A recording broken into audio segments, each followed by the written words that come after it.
I went to Kenya for 7 weeks. 7 weeks? Yes. What'd you do there? I went there to first for experience of the country where our sisters are. So we had the mission there. But I was so fortunate to be able to teach at one of the school that we ministered to. Okay. You taught music? I taught music. And also PE.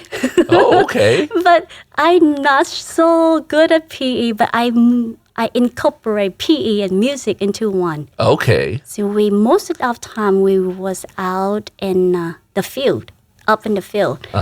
So we play musical game and singing and running and do all kinds of activities with music. So I can do both at one time. Oh, yeah. Yes, and then I had a lot of fun. The school have around 600 students. Oh, that's a pretty big school. It's beautiful, yes, and they in all uniform. And the things I loved the most was the morning assembly. That we used to see all the uniform kids, and from little 1 to 8th grade. They from first to 8. First to 8th grade. Right. Okay. So and then they gathered together and they sang. They say the prayer. They sang the national anthem and then all the teacher talked to them and correct them if needed, and showed them what to do better. And the student led the prayers and led the singing. Oh, so they lead the prayers too. Yes. That's awesome. So I had a very good experience there. One thing that impressed me the most, that there was no microphone. Oh, wow. At and all. Everybody could hear.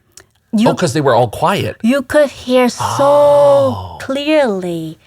So they were so behaved and so quiet that even without a microphone, and how many hundred people did you say? 600 students. And everybody could hear. Yes, they stood still and they paid fully attention to the teacher. And even though 6 years old, the first graders, they did the same. The first day of school, the assembly is like close to half an hour. I was a little wiggly because it was long. But the students, they stood there and listened and still very attentive to the speaker. I was for the so entire impressed. time, half an hour. Wow.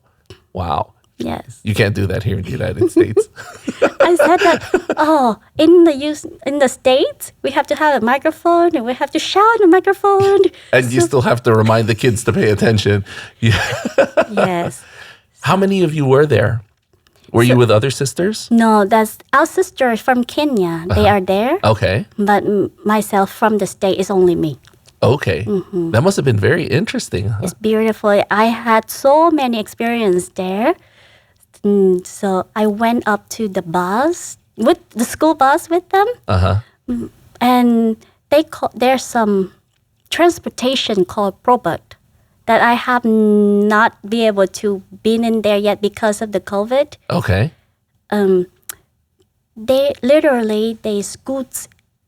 They squeeze in everyone in that van, the small van. Okay. So one small van, they can take up to 20 kids. Okay. So there's no seats in there.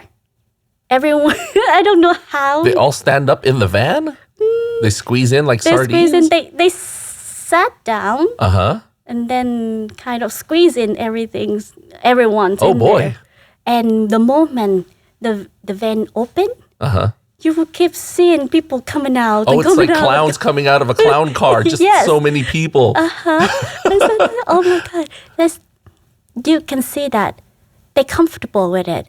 But in the States, we say, oh, is it safe for everyone to be in there? And I was thinking about that. Seatbelts and all of that. That's correct.